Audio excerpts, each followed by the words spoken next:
Spektrum frekuensi ini valuasinya sangat tinggi, Pak Bambang.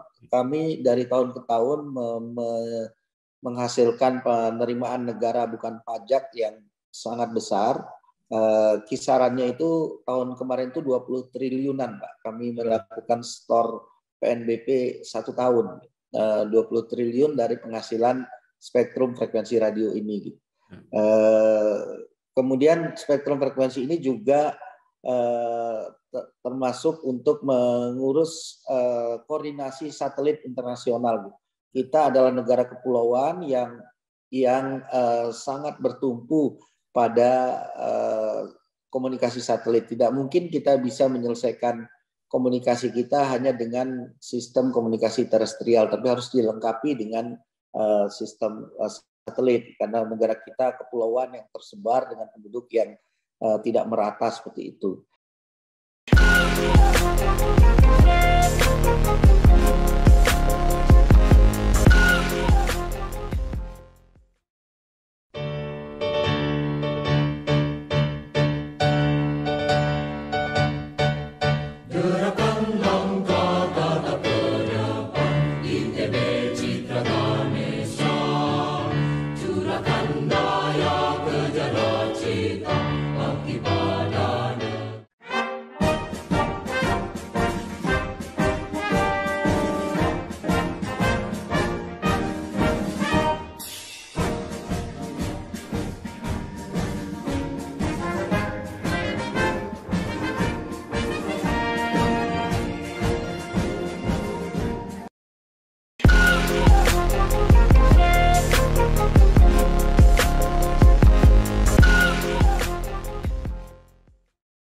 Assalamualaikum warahmatullahi wabarakatuh.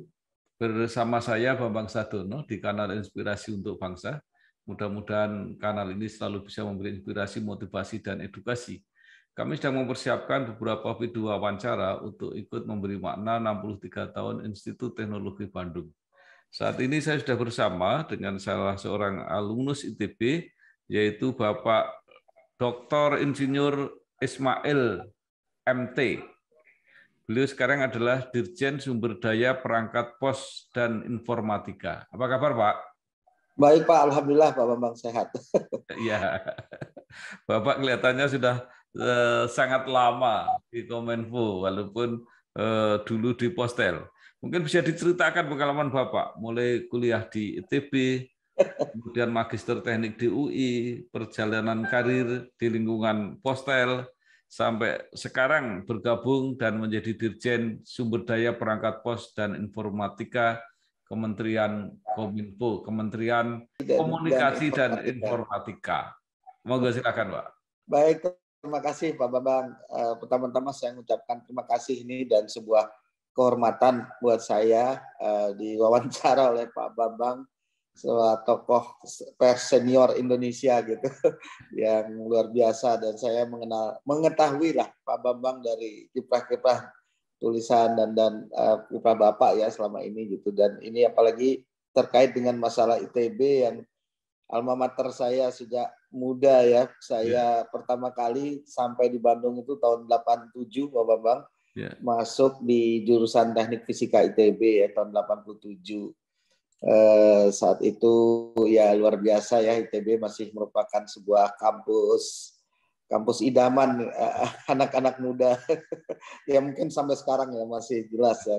ITB merupakan kampus yang luar biasa, mencetak begitu banyak alumni-alumni yang berkontribusi banyak buat Republik ini.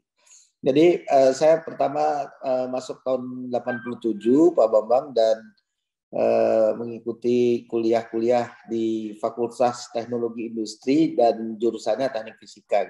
Jadi di sana bergabung dengan teknik elektro, teknik industri, teknik kimia, teknik informatika, dan kami juga teknik fisika.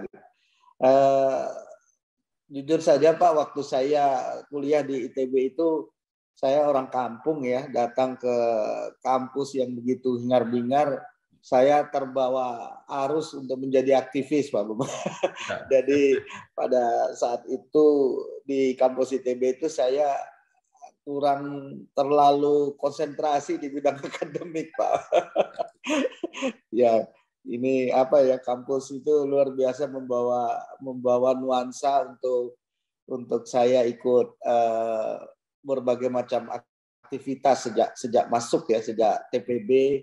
Saya awalnya itu aktif di Masjid Salman ITB, menjadi salah satu ketua panitia Ramadan waktu itu. Nah, itu pas TPB Pak gitu. Pas siapan tahun pertama, kemudian tahun kedua, tahun ketiga aktif di berbagai unit baik di kampus, di jurusan maupun sempat juga menjadi kepala keluarga mahasiswa Islam ITB ya tahun 90 gitu waktu itu. Jadi saya menikmati betul menjadi mahasiswa ITB itu. Cukup lama saya kuliah, hampir 5,5 tahun berkuliah di sana, dan sibuk dengan banyak sekali aktivitas anak muda lah, mahasiswa zaman itu. Saya lulus tahun 93 Pak, 93. Tahun 93 dari jurusan Teknik Fisika dengan indeks IP yang 2, alhamdulillah lah. Ya, artinya udah dipaksa-paksa lulus gitu. Apalagi saya menikah muda Pak Bambang. Jadi waktu masih kuliah S1 belum lulus saya sudah menikah Pak gitu. Ya, saat itu sambil tingkat akhir saya bekerja juga ya, maksudnya ngajar di mana-mana gitu, cari nafkah buat keluarga, istri tercinta. Kebetulan istri saya juga satu alumni Pak dari TB juga di jurusan farmasi. Gitu. Beliau dosen sekarang di farmasi ITB. Gitu. Saya lulus tahun 93 itu dari ITB, kemudian seperti biasa melamar di banyak tempat ya untuk bekerja. Alhamdulillah saya waktu itu diterima juga di PLN gitu. Kemudian diterima di beberapa perusahaan swasta. Tapi saya dapat iklan postel gitu, kecil iklannya di kampus itu, penerimaan postel. Saya nggak tahu bedanya postel dengan Telkom. Saya kira itu Telkom gitu. Jadi saya ikut tes dan ternyata alhamdulillah sampai penghujung lolos gitu, diwawancara oleh Pak Sekjen waktu itu, Pak Parapak, Pak Jonathan Parapak, baru menjelaskan pada saya bahwa postel itu adalah instansi pemerintah, jadi saya akan menjadi PNS. Terus terang saya terkejut ya Pak dengan itu, dengan status itu, karena saya diterima di banyak tempat ya, ada di BUMN dan perusahaan-perusahaan swasta besar ya, perusahaan minyak juga gitu. Tapi Pak Parapak waktu itu memberikan komitmen dan janji pada saya akan menguliahkan S2 di luar negeri gitu, di Amerika. Sehingga saya terus bergabung dengan Ditjen Postel pada saat itu. Halo guys, sekarang cuma dengan satu jari, semua urusan listrik langsung beres, res. Ini dia, PLN Mobile. Kalau cuma gangguan aja sih, nggak usah panik. Tinggal tap menu pengaduan, cus petugas PLN-nya langsung datang. Atau mau isi token, pasang listrik baru, atau mau ubah daya, atau cek hitungan listrik. Urusan listrik serahin aja ke PLN Mobile.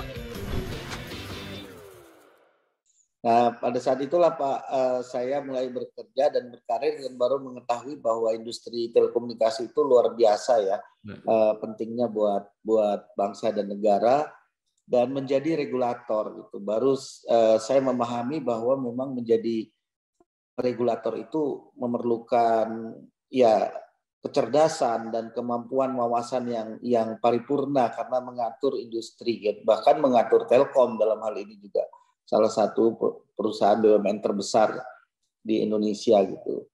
Saya masuk tahun 93 itu pada tahap awal mulai berkembangnya teknologi mobile GSM pada saat itu, generasi pertama gitu. Pada saat itulah saya ikut ya menjadi staf gitu, mengawal, melakukan berbagai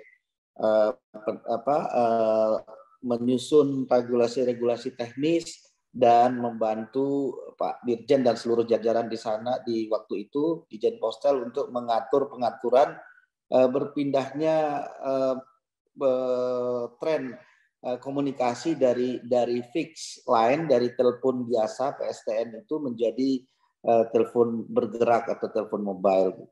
Itu banyak sekali aspek yang harus diatur, baik standarisasinya, kemudian pengaturan terkait dengan spektrum frekuensi dan sebagainya. Saya ikut terlibat aktif Pak di sana sebagai staf muda, berkarir di banyak sekali posisi Pak, bergerak. Kemudian pas menjelang saya harus berangkat S2 ke Amerika, saya sudah mendapat tempat juga, sudah mendapat beasiswanya sesuai janji Pak Sekjen waktu itu. Anak kedua saya lahir Pak Bambang, akan lahir gitu, istri saya hamil besar, jadi saya agak terus terang agak berat untuk meninggalkan gitu. Akhirnya kemudian memilih S2 di UI, melanjutkan S2 di Teknik Elektro UI, Teknik Telekomunikasi. Angkatan pertama saya S2 di Teknik Telekomunikasi UI waktu itu. Ya itu sebuah pilihan hidup gitu. Saya rasa saya merasa bahwa itu juga tidak pilihan yang, padahal maksud saya masuk kuliah bekerja di Postel itu karena ingin belajar S2 di Amerika. Tapi karena keadaan keluarga waktu itu akhirnya saya terpaksa memilih di S2 di UI. Tapi saya tidak menyesalinya karena ternyata banyak sekali manfaat saya peroleh setelah itu Pak. Antara lain saya tetap bisa bekerja terus hingga karir saya tetap jalan. Justru teman-teman saya yang kuliah S2 di Amerika tuh pulang jadi staf saya setelah itu. Saya pindah kampus Pak, jadi saya melihat ada nuansa berbeda juga ketika kuliah S2 di UI. Nah di S2 ini saya sudah mulai fokus ya belajar, diberikan kesempatan waktu untuk tidak bekerja, jadi mendalami ilmu lah gitu, bidang studi akademik. Alhamdulillah saya dapat lulus dengan predikat cum laude di UI waktu itu gitu. S2 diselesaikan tepat waktu dan status kepegawaian saya masih terus lancar gitu, sambil sebagian waktu bekerja. Jadi itu menjadi bekal saya Pak untuk makin berkontribusi di cukup banyak aktivitas di Ditjen Postel waktu itu. Berpindah-pindah posisi ya, jadi kepala seksi, kemudian jadi kasubdit. Kemudian saya pada masa tertentu tahun 1998 saya lulus dari UI itu, kemudian tahun 2008 Pak saya itu mendapat kesempatan untuk promosi untuk menjadi direktur, tapi tidak di Postel. Justru saya mendapat penugasan di PPATK Pak, di lembaga yang Bapak kenal sekarang lah ya sebagai pengawas transaksi keuangan, untuk menjadi direktur IT di sana. Tahun 2008 itu saya dipromosi menjadi eselon 2 direktur itu di sana, bukan di Ditjen Postel. Dan alhamdulillah saya ikut membantu itu zaman kepala PPATK-nya Pak Yunus Hussein untuk membangun sistem IT di sana gitu, di PPATK. Hampir 5 tahun saya berkarir di sana, berkontribusi, kemudian dipanggil kembali di Kementerian Kominfo. Saat itu Ditjen Postel sudah bergabung bersama Kementerian Penerangan menjadi Kementerian Kominfo. Saya kembali ke komunikasi ke Kominfo menjadi Direktur Telekomunikasi. Di sana saya mendapat kesempatan untuk melanjutkan S3 Pak Bambang. Ketika saya di PPATK itu saya kembali kuliah di ITB, di Elektro ITB, menyelesaikan kuliah S3 sambil bekerja di PPATK gitu. Alhamdulillah, jadi saya kembali ke Kominfo itu sudah menyelesaikan S3 dan mendapat posisi sebagai Direktur Telekomunikasi. Tidak berapa lama kemudian saya berpindah lagi menjadi Direktur Telekomunikasi Khusus, dan pada tahun 2016 alhamdulillah saya terpilih dilantik menjadi Dirjen SDPPI. Usia saya sekitar umur 46 tahun waktu itu Pak, menjadi Dirjen SDPPI. Alhamdulillah masih cukup muda lah pada saat itu, dipercaya oleh Pak Rudiantara sebagai Menteri Kominfo pada saat itu. Sampai sekarang Pak masih berkarir di SDPPI.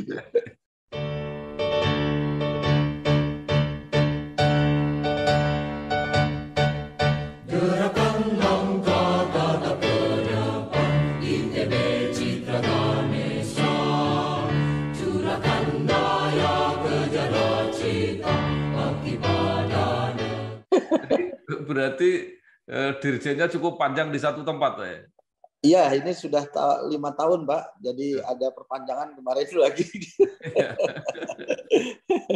Sekarang masih dipercaya membantu Pak Joni Plate, Menteri Kominfo yang sekarang, Pak. Ya. Tapi kan dirjen sekarang boleh dimasuki apa, Pak, jabatan politik. Jadi kalau masih dibutuhkan bisa diperpanjang terus. Iya, kita terbuka, Pak. Sekarang di jabatan eselon 1 itu memang atas izin presiden dibolehkan untuk yang bukan ASN. Ya. Jadi diperkenankan untuk mengangkat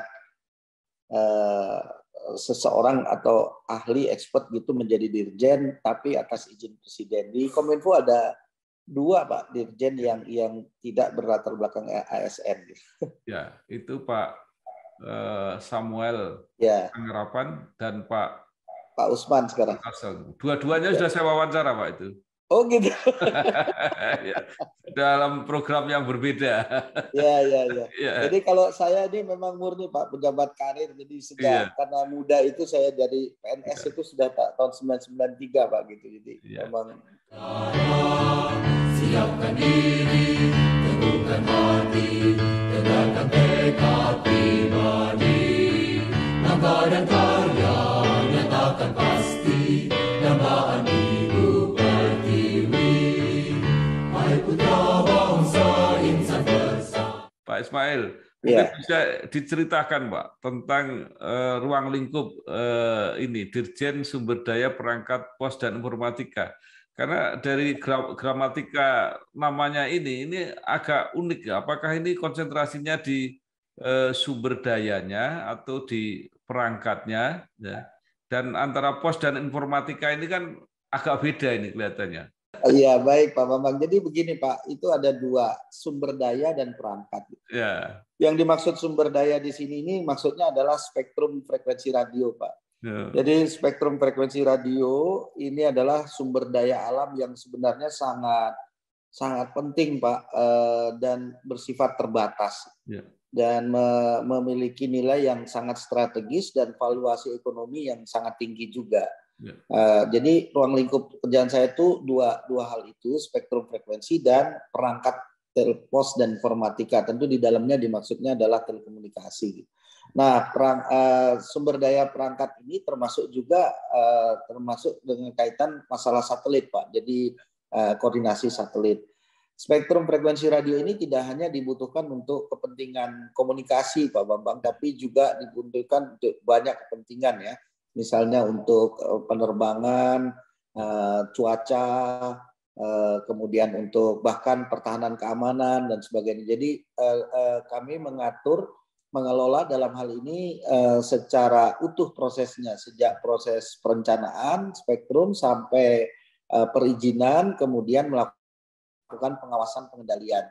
Spektrum frekuensi radio ini adalah sumber daya yang bernilai strategis dan sangat valuasinya, ekonominya sangat tinggi karena akan mensupport atau mendukung berbagai macam sistem yang menggunakan frekuensi radio atau udara sebagai sarana transmisi.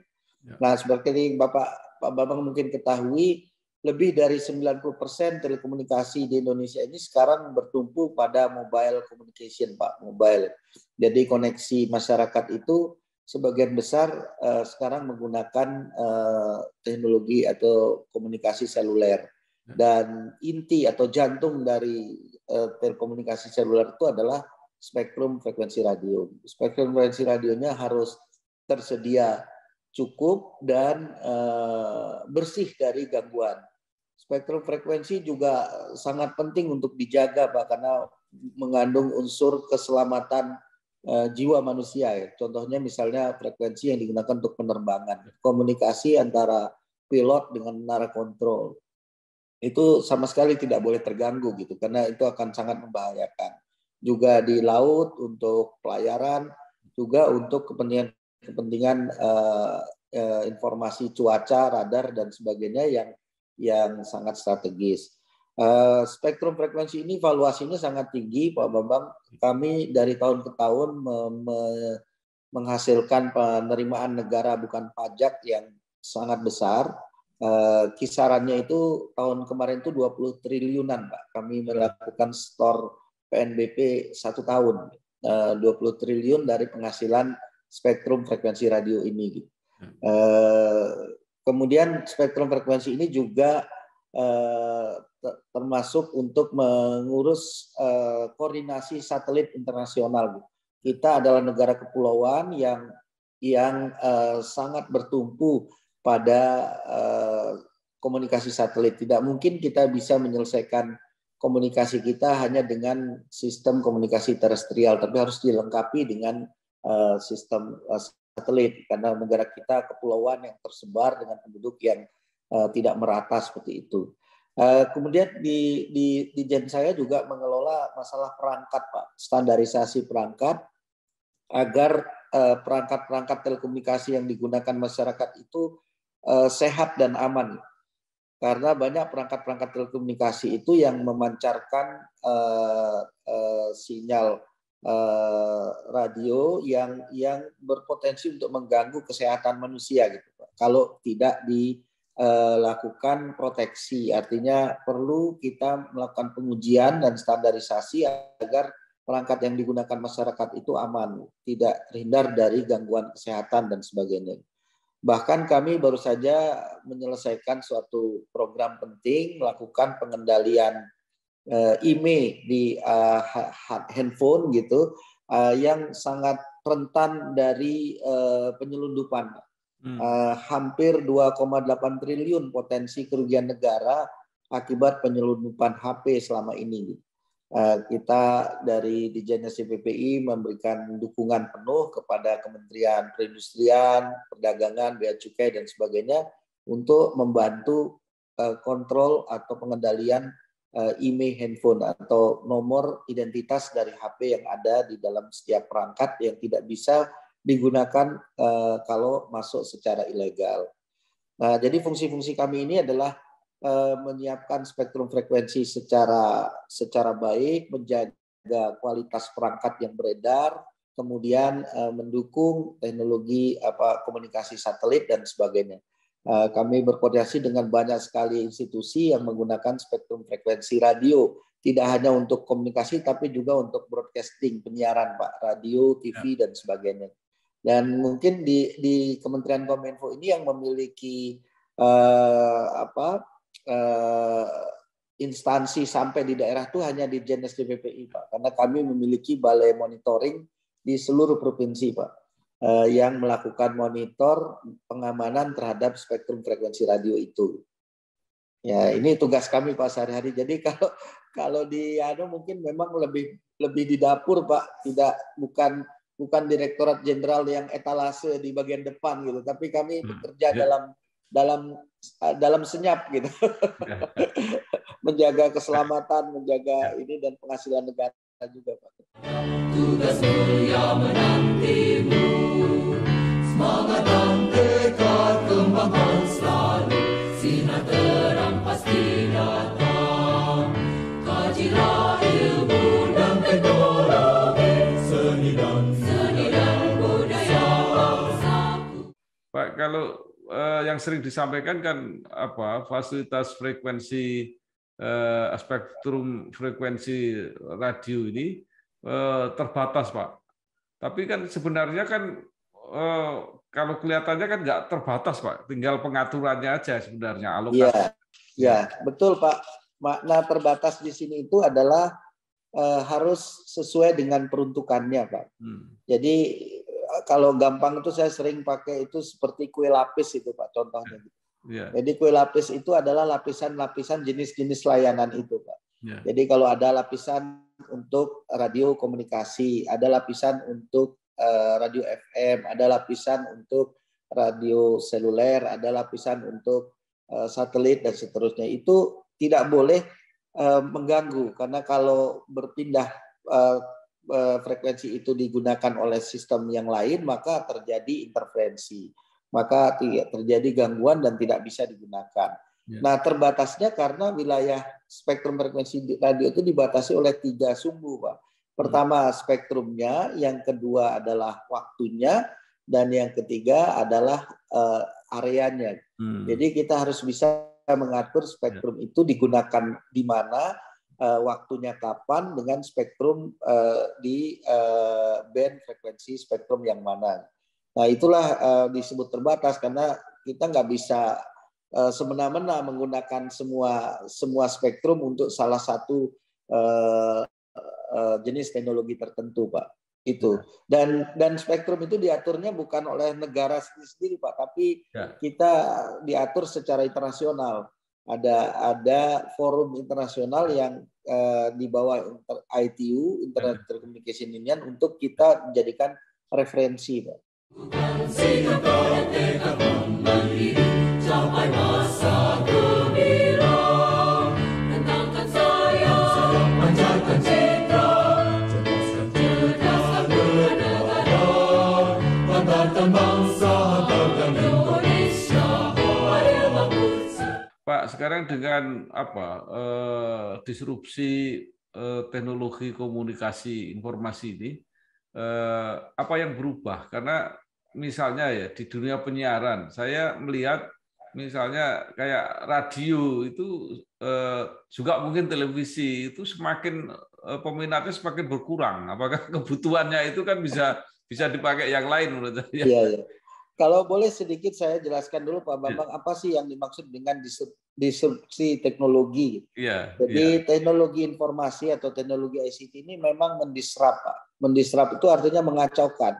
Jadi tataran atau bisnis model yang selama ini berjalan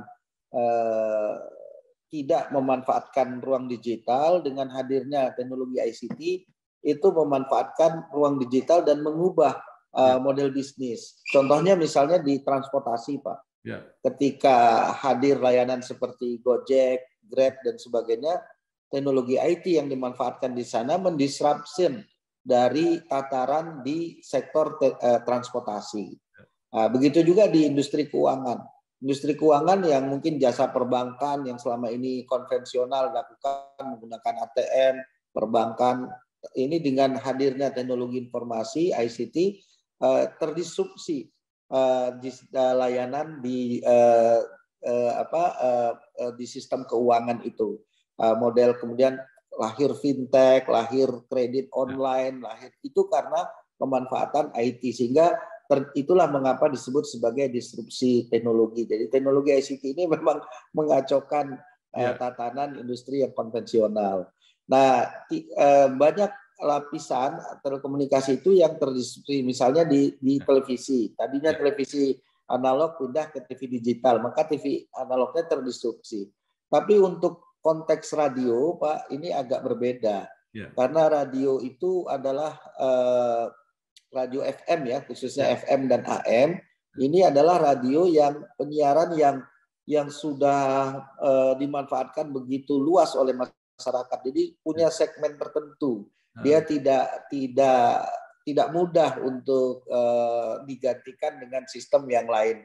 Ada ininya, ada skala ekonomi dan jumlah yang sangat luas yang penggemarnya masih banyak sekali. Jadi kalau sistem radio ini tidak benar kalau dikatakan bahwa dia kemudian mudah untuk berpindah, karena masih banyak masyarakat yang sangat cinta untuk mendengar radio, apalagi kalau kita di jalan, di perkendaraan, di mobil, itu menggantikannya tidak mudah itu, Pak. Iya. Mungkin bisnisnya aja mungkin agak menurun karena iklannya kita, ngukurnya kita kan dari iklan, Pak. Kalau iklannya turun berarti bisnisnya menurun. Majulah maju pandu sejati, alma mater yang tercinta. Semoga semakin kukuh dewasa, tetap jaya dan abadi. Sekarang disrupsi itu kan juga terjadi di pos, Pak. Iya. Nah, itu seperti apa ya? Ini kan yang di bawah Bapak. Ya, betul, Pak. Pos konvensional itu jelas sekali terdistribusi ya, karena dulu orang mengirim berita, mengirim pesan itu kan menggunakan surat, menggunakan pos atau telegram, mungkin zaman kita muda dulu.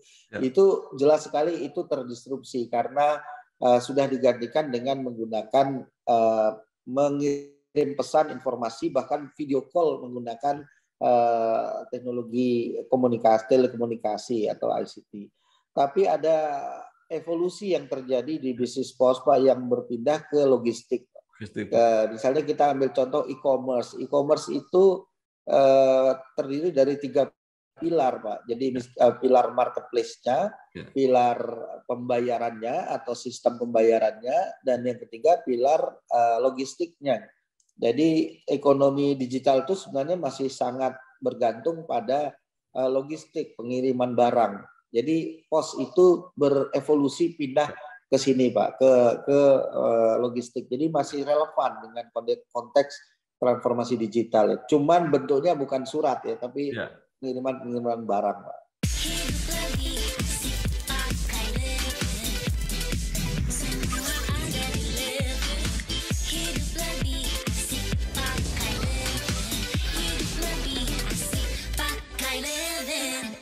Ya, luar biasa. Itu kan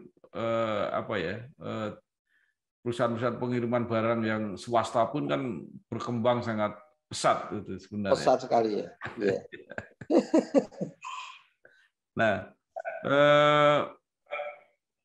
sekarang yang fokusnya kedirjenan Bapak ini apa, Pak? Kan Bapak tidak mengurus infrastruktur ya, tidak mengurus konten gitu ya. Apa Pak regulasinya gitu atau apa? Baik Pak. Gini Pak, kalau di dalam struktur dari penyelenggaraan ICT itu ada layer infrastruktur, ada layer aplikasi, ada layer konten. Nah di layer infrastruktur itu Pak, di situ ada beberapa aspek Pak.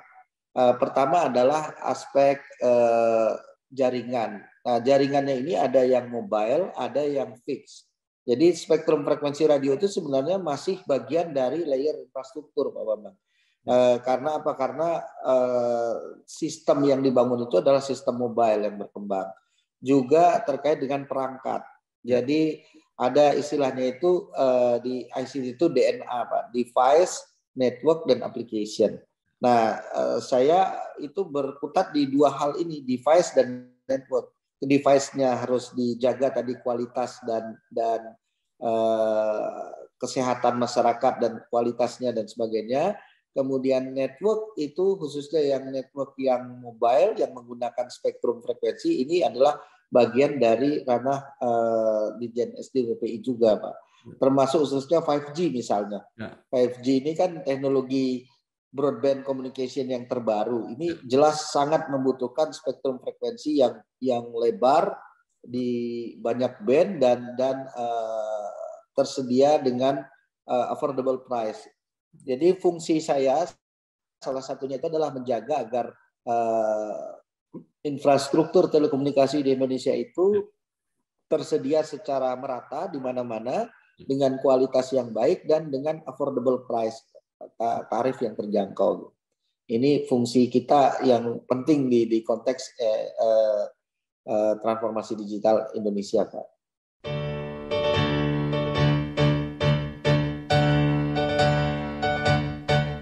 Gerakan langkah tatap ke depan, ITB Citra Ganesha. Curahkan daya kejar cita, bakti pada. Kalau dibandingkan dengan negara-negara lain, posisi kita sudah di mana, Pak? Kita tentu unik, Pak, ya, karena negara kita itu sebenarnya marketnya sangat besar, jumlahnya sangat banyak. Penduduk sekarang yang sudah connect ke internet itu sudah lebih dari 200 juta. Dengan waktu screen time sekitar 9 jam sehari, Pak Bambang.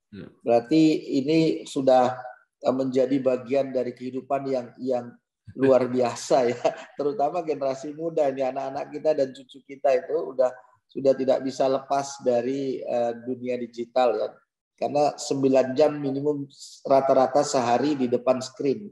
Jadi tinggal sisanya dipakai tidur dan aktivitas yang sedikit lah. Sebagian besar kita di depan layar gitu, di depan baik HP, di depan gadget, di depan TV dan sebagainya. Nah, bagaimana kondisi di Indonesia sekarang karena pasar kita sangat besar, tapi kita juga memiliki persoalan di tingkat disparitas layanan telekomunikasi yang belum merata sampai di pelosok-pelosok tanah air.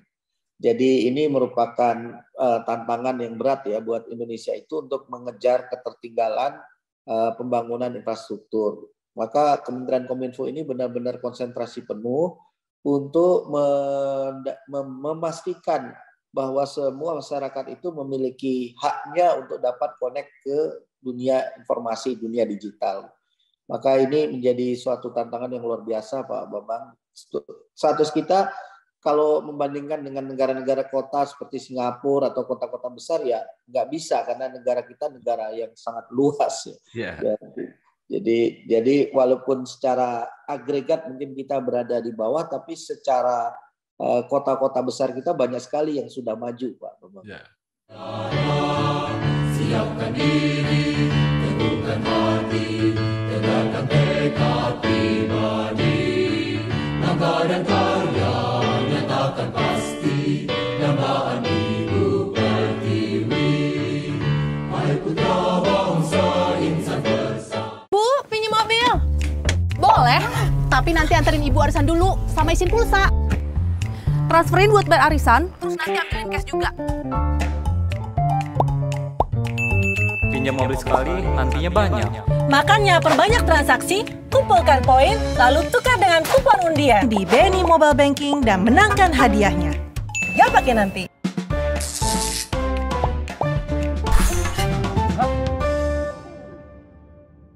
Pak, ini kan yang bergerak di bidang telekomunikasi, ini kan banyak sekali alumni TV di tempat-tempat yang strategis. Ya. Bahkan di PLN itu juga membentuk anak perusahaan itu juga di bidang ini operator internet ini. Itu juga orang ITB, di Telkomnya juga orang ITB. Jadi artinya bahwa koordinasi komunikasi itu lebih mudah di situ, Pak.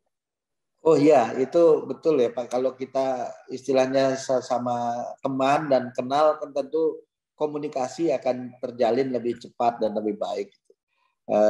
Tapi sekarang sudah agak berbeda nih Pak Bambang ya, karena kita sudah masuk di era digital seperti sekarang. Yeah. Banyak sekali anak-anak muda kita itu yang sudah mengkombinasikan kemampuannya itu tidak lagi hanya berdasarkan kemampuan teknis ya, tapi juga kemampuan-kemampuan yang non teknis atau soft skill ya misalnya seperti itu. Tapi saya setuju Pak Bambang bahwa dengan koordinasi antar alumni ini memang juga cukup membantu kami ya di dalam banyak kesempatan, sehingga komunikasi dengan teman-teman sealumni yang di banyak area tadi. Icon Plus itu Pak Yudi itu kan teman sekelas saya. Yeah. Kemudian di Telkom Pak Ririk ini senior saya di ITB juga. Jadi memang banyak sekali Pak alumni ITB yang ada di banyak posisi, tidak hanya di pemerintahan ya, tapi di BUMN terutama paling banyak itu BUMN besar, Pertamina, PLN. Yeah. Listrik ini, telekomunikasi tanpa listrik itu nothing Pak, nggak bisa.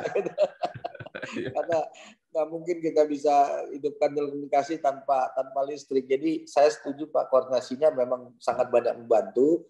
Tapi gadget atau fasilitas sekarang ini membuka ruang, jadi tidak hanya terkotak di alumni, tapi kita juga mudah untuk berkoordinasi dengan anak-anak muda kita yang sekarang sedang berkembang. Bukan sikap tekad mandiri, capai masa gembira. Tentangkan saya, pancarkan citra, cerdaskan bernegara, banggakan bangsa, banggakan Indonesia, hadir bangsa. Nah, terakhir Pak Ismail, mungkin tadi Bapak sudah bilang anak-anak muda, apa yang harus diperbarui atau dipersiapkan oleh alma mater, atau mungkin dipersiapkan secara individual atau kelompok oleh para mahasiswa yang masih kuliah, juga alumni baru, membutuhkan persiapan-persiapan apa untuk memasuki dunia yang sedang berubah ini, Pak? Monggo, Pak. Iya. Ini penting Pak Bambang nih pertanyaan ini, karena apa? Karena setiap hard kompetensi kita itu hard skill kita itu harus dilengkapi dengan soft skill ya. Artinya kemampuan untuk berkomunikasi, leadership dan sebagainya. Ini yang kami agak khawatir kalau teman-teman di kampus, apalagi dengan model belajar secara jarak jauh ini, tidak berkesempatan untuk melakukan atau mendapat kesempatan pengembangan wawasan dalam konteks soft skill ini. Karena di dunia kerja sekarang kita harus lengkap antara hard kompetensi dengan soft kompetensi ini. Jadi harus kita pikirkan caranya gitu agar di setiap kampus itu memiliki metode untuk mengembangkan soft skill mahasiswa dan anak didiknya. Tapi yang kedua juga adalah tentang wawasan Pak Bambang. Jadi setiap jurusan atau program studi itu harus dilengkapi dengan wawasan digital, Pak. Karena dia era kita sekarang itu, ketika kita bicara akuntan misalnya, lulus dari akuntan yang berwawasan digital. Begitu juga sarjana hukum, gitu, sarjana hukum yang memiliki kompetensi atau wawasan di bidang hukum di bidang digital. Banyak sekali Pak aspek-aspek yang harus dikombinasikan. Jadi saya setuju dengan programnya Pak Nadiem ya, dan Menteri Pendidikan Budaya sekarang untuk melakukan proses yang disebut Merdeka Belajar itu. Jadi tidak hanya fokus pada satu area bidang studi, tapi dilengkapi dengan ada masanya atau waktunya untuk pindah atau melengkapi kompetensinya dengan bidang program studi yang lain. Dan saya rasa digital di sini ada digital mindset, digital culture, digital wawasan ini adalah syarat dasar untuk masuk di dalam program dunia kerja sekarang dan ke depan gitu Pak Bambang. Terima kasih sekali Bapak Dr. Insinyur Ismail MT, Dirjen Sumber Daya Perangkat Pos dan Informatika, Kementerian Komunikasi dan Informatika. Apa yang disampaikan mudah-mudahan menambah wawasan kita semua dan berguna untuk menghadapi berbagai tantangan di masa depan. Sekali lagi sukses Pak. Terima kasih. Terima kasih Pak Bambang. Wassalamualaikum warahmatullahi wabarakatuh. Waalaikumsalam warahmatullahi wabarakatuh. Majulah maju pandu sejati, alma mater yang tercinta. Semoga semakin kukuh dewasa, tetap jaya dan abadi. Halo guys, sekarang cuma dengan satu jari, semua urusan listrik langsung beres, res. Ini dia PLN Mobile. Kalau cuma gangguan aja sih, nggak usah panik. Tinggal tap menu pengaduan, cus petugas PLN-nya langsung datang. Atau mau isi token, pasang listrik baru, atau mau ubah daya, atau cek hitungan listrik. Urusan listrik serahin aja ke PLN Mobile.